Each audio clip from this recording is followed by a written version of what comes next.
Menurut Profesor Dr. Suekanto, kronologi sejarah Indonesia sebagai usaha untuk memberikan keruntuhan penyajian perjalanan sejarah atau masa lalu bangsa didasarkan pada aspek ketatanegaraan penguasa yang memegang kendali kekuasaan sehingga bersifat politis yang pemikirannya dirumuskan sebagai berikut. 1. Masa pangkat sejarah sampai tahun 0 Masehi. Masa Kutai Taruma, masa Sriwijaya Medang Singosari, masa Majapahit. 5. Masa kerajaan Islam. 6. Masa Aceh Mataram Makassar. Masa pemerintah asing. A. Zaman Kompeni Batavia Republik. B. Zaman Deadels. C. Zaman British Government. Terus D. Zaman Netherlands India. E. Zaman Nippon. F. Zaman Republik Indonesia.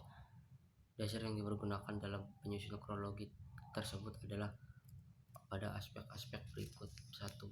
Perkembangan peradaban. B. Segi kebudayaan. C. Agama yang masuk Indonesia. D. Penguasa yang memegang kendali pemerintah. Saya balik lagi di sini ada D. Kehidupan masyarakat praaksara Indonesia. Periodisasi masyarakat Indonesia. Masa praaksara. Jejak historis berwujud benda merupakan hasil budaya tradisi di masa kuno, misalnya tradisi zaman Paleolitikum, Mesolitikum, Neolitikum, Megalitikum, dan Perundagian.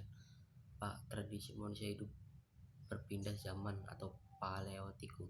Manusia di zaman hidup berpindah termasuk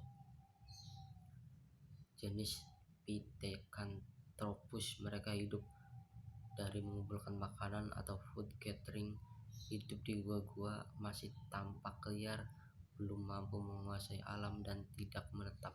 Kebudayaan mereka sering disebut kebudayaan Pacitan dan kebudayaan Ngandong.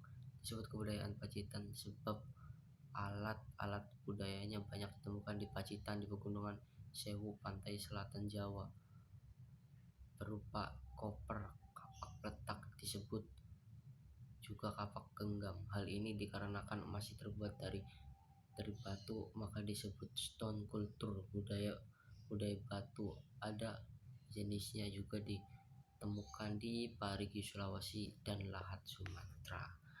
Kemudian kebudayaan Ngandong ditemukan di desa Ngandong, daerah Ngawi, Jawa Timur. Alatnya ada yang terbuat dari tulang, maka disebut bone culture. Di Ngandong ditemukan juga kapak genggam, benda dari batu berupa flex, dan batu indah berwarna yang disebut kalkedon. B. Peninggalan hidup di peninggalan hidup manusia masuki hidup setengah menetap semi sedenter zaman Mesolitikum.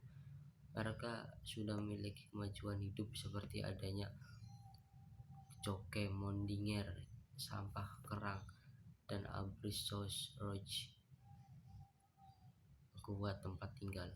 Alat-alatnya adalah kapak genggam, label, disebut juga kapak Sumatera, kapak pendek, becik, korde, dan pipisan. C. Tradisi manusia zaman hidup menetap zaman Neolitikum. Saya bacakan lagi. Pada zaman ini manusia sudah mulai food producing, yakni mengusahakan bercocok tanam sederhana dengan mengusahakan ladang. Jenis tanamannya adalah ubi, talas, padi, dan jelai. Mereka menggunakan peralatan yang lebih bagus seperti beliung persegi atau kapak perigi dan kapak lonjong yang dipergunakan untuk mengerjakan tanah. Hasil kebudayaan pada masa zaman Neolitikum sebagai berikut. Bukan hanya itu guys. Peace, love, and solid.